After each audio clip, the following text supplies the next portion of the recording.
Hello and welcome to my craft room again. Today I want to show you how to make these really pretty three-dimensional flowers that I've used on this cute baby card here.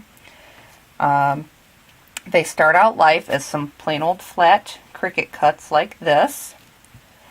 Today I'm using the Art Philosophy Cricut cartridge, the Close to My Heart exclusive, and a Close to My Heart stamp set that I wanted to use to make these little flowers. You'll see here on the carrying sheet that it shows right next to that flower here, it says 1 inch. That's the size I want to cut my papers at. In order to make them look like this around the flower, there will be a small little border, okay, which is great. For mine, I've got the flat cut, and then I stamped the image on both sides because the both sides of the paper may be showing. So I stamped on both sides, and then I just used a sponge dauber with the coordinating inks, of course, and I just sponged around the edges on both sides real quick. That's optional. You totally don't have to do that. It's just one of those things I like to do. Okay, so what flower we're using for this one is a flower number 3. It is on page 57 in the Art Philosophy Handbook. And you will see that because it's on the right-hand side here, that means that you need to push Shift Lock on your Cricut machine. You'll push that Shift Lock button so that you can press the flower key for this 4 times. You're going to get cut 4 flower shapes, and in order to make sure it's a flower each time, you'll want to make sure you push Shift Lock, not just the plain Shift button, or you'll get 1 flower and 3 eggs. Okay, so after you've cut out your 4 flowers and stamped them, done whatever you're going to do, I grab my paper piercer and poke a hole somewhere near about the center of all 4 flowers. Then you'll need just a standard size little brad here, and you're going to stack all 4 layers of this flower onto the brad. They don't need to be turned so that the petals match or don't match. It doesn't matter. Just make it random. Flatten out the prongs.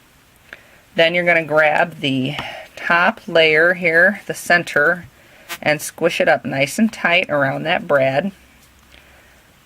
Okay. Now it may or may not show here if you know, I either make it match the color of my flower paper, or as in this case, in case it shows, I wanted the center to be a different color, so I just had it match one of the other colors in my papers. Okay, so after you crinkle up that first layer, you're just going to do the same with all 3 other layers one at a time so that they bunch up nice. Otherwise, they just wind up, you know, kind of stuck together if you try to do them all at once. Okay, once you get those all squeezed up, then you can flatten them out a little bit however you want. Alright, I've got 2 different sizes on here from 2 different sizes of stamps in the stamp set. And my little 3-dimensional leaves again, which I showed you how to make in a different video. Okay, and they're all on this cute little baby card, which features this other stamp set here with the dates. And this particular sentiment I used was for a baby card. These are all from the January 2012 Stamp of the Month, so those are only available through the end of January. If you're watching this after January 31st of 2012, I'm sorry, those are no longer available. These little flowers are nice and stiff here, so I recommend, if you're doing them on a card, use them for hand delivery, or you can purchase the clear card set boxes from clearbags.com, and instead of using them for card sets, I will mail 1 thicker card like this in them. But since this is a baby card and it's probably going to have a gift card or, you know, something inside of it, I would hand deliver it anyway, so this is a good one to use those dimensional items on. They don't have a whole lot of give, so even if you pay for hand canceling, it's going to be kind of hard to mail those in an envelope. Alright, if you want to see the rest of the details about this particular card, it is on my blog on savingmine.blogspot.com, and it'll be on the post dated December 31st, 2011.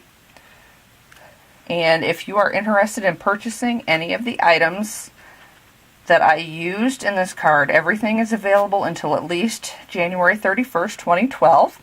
And I would love to have you as my customer. My website is at www.ctmh.com/Lori Brown. That's LORIBROWN. Thanks for stopping by today, and I hope to see you again soon.